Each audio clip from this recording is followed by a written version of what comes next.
Ustadz, apa hukumnya Kita apabila khususnya kita di Indonesia Ustaz, dalam bulan suci Ramadan ini Ustadz, apakah sama keutamaan? Allah Subhanahu wa taala berfirman, beruntunglah orang-orang sekian. Assalamualaikum Ustadz. Waalaikumsalam warahmatullahi wabarakatuh. Ustadz, apa hukumnya apabila kita berpuasa namun kita tidak melaksanakan sholat? Syukron. Bismillahirrahmanirrahim. Alhamdulillah wassalatu wassalam ala Rasulillah wa ala alihi wa sahbihi wa man tabi'ahum bi ihsanin ila yaumiddin. Amma ba'd. Allah Subhanahu wa taala telah memerintahkan kepada kita sekalian untuk masuk ke dalam agama ini secara kafah. Artinya secara menyeluruh. Ya ayyuhalladzina amanu dukhulu fis silmi kaffah wa la tattabi'u khutuwatis syaitan. Hai orang-orang yang beriman, masuklah kalian kepada Islam secara kafah, secara menyeluruh. Oleh sebab itulah Abu Bakar As-Siddiq radhiyallahu taala anhu, beliau dengan sangat tegas menindak mereka yang membedakan antara zakat dengan sholat, di mana setelah wafatnya Nabi alaihi salatu wasalam telah terjadi sebuah gerakan yang dinamakan dengan gerakan penolakan pembayaran zakat. Saat itu dilakukan oleh sekelompok orang yang tinggal di pelosok-pelosok Jazirah Arab. Mereka enggan untuk membayar zakat kepada Abu Bakar As-Siddiq radhiyallahu taala anhu yang semula mereka bayarkan kepada Rasulullah. Sikap mereka ini bukan berarti tidak beralasan dan tidak memiliki argumen. Justru mereka memiliki alasan dan argumen. Mereka berdalil dengan firman Allah Subhanahu wa taala, "Khudz min amwalihim shadaqatan tutahhirhum wa tuzakkihim biha." Allah Subhanahu wa taala berfirman, ambillah wahai Muhammad dari harta benda mereka sebagai zakat gitu. Mereka katakan ini kan yang diperintahkannya Rasulullah sallallahu alaihi wasallam. Karena Rasulullah sudah wafat, maka berarti kita tidak perlu lagi membayar zakat gitu. Itu cukup alasan, atau alasan yang mereka jadikan sebagai argumen untuk membenarkan sikap yang telah mereka lakukan. Tapi kemudian Abu Bakar As-Siddiq radhiyallahu taala anhu, beliau dengan sangat tegas beliau mengatakan, demi Allah sungguh aku akan perangi siapa yang membedakan antara salat dan zakat yang sebelumnya mereka bayar kepada Nabi sallallahu alaihi wasallam.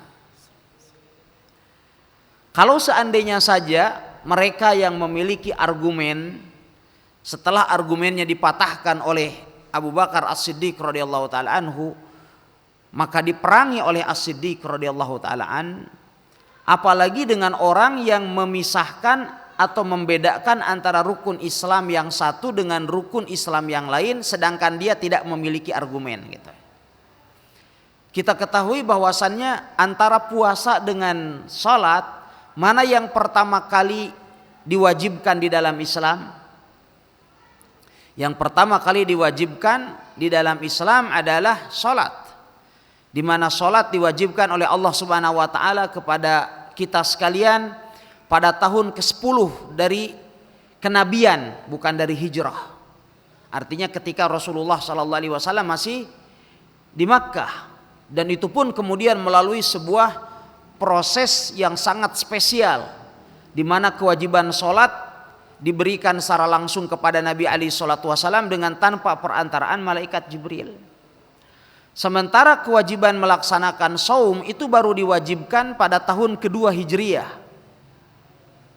dengan turunnya firman Allah Subhanahu wa taala, "Faman syahida minkum syahra falyasum." Sehingga kewajiban sholat dia lebih dahulu dan lebih diutamakan daripada kewajiban saum. Oleh sebab itu tidak diperbolehkan bagi seorang muslim untuk membedakan antara salat dengan saum. Terlebih kewajiban salat walau sama-sama wajib, walau sama-sama bagian dari rukun Islam, tetapi kewajiban sholat ini dapat menjerumuskan seseorang kepada sebuah mara bahaya yang cukup besar yang dapat membatalkan keislamannya. Karena Nabi SAW beliau bersabda, al-ahdul ladzi bainana wa bainahumus shalah faman tarakaha faqad kafar. Garis demarkasi atau pembatas antara kami kaum muslimin dengan mereka orang-orang kafir itu adalah sholat. Maka barang siapa yang meninggalkannya maka sungguh dia telah kafir. Ancaman seperti itu tidak ada dalam saum gitu. Nah, kalau seandainya kita melaksanakan saum, seyogianya sholat harus lebih mendapatkan perhatian dari kita sekalian. Lalu bagaimana kalau ada orang saum tapi tidak sholat? Ya tinggal kita motivasi supaya dia juga di samping dia saum dia melaksanakan sholat. Ya, walaupun tentu pendekatan dakwahnya dengan pendekatan fikihnya bisa berbeda. Ya, adapun bagaimana dengan saum yang dilakukan apakah bisa diterima atau tidak? Ya dalam segi fikihnya tidak bisa diterima. Kenapa? Karena orang yang tidak sholat amalannya tidak diterima di sisi Allah Subhanahu Wa Taala sampai dia mengerjakan sholat. Syarat diterimanya seseorang itu punya syarat diterima amalnya seseorang itu harus memenuhi kriteria minimal menjadi seorang muslim. Kriteria minimal menjadi seorang muslim itu yang pertama mengucapkan 2 kalimat syahadat, kemudian yang kedua mendirikan sholat. Itu kriteria minimalnya gitu. Ketika kriteria minimal ini tidak terpenuhi dapat mengakibatkan amal kita tidak diterima di sisi Allah Subhanahu Wa Taala.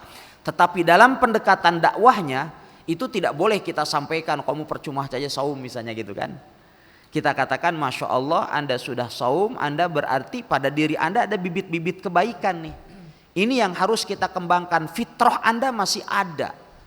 Maka kembali mari kita suburkan fitrah Anda tersebut sehingga kemudian Anda kembali ke jalan Allah Subhanahu Wa Taala dengan masuk ke dalam agama Allah Subhanahu Wa Taala dengan berusaha sesempurna mungkin. Wallahu taala alam.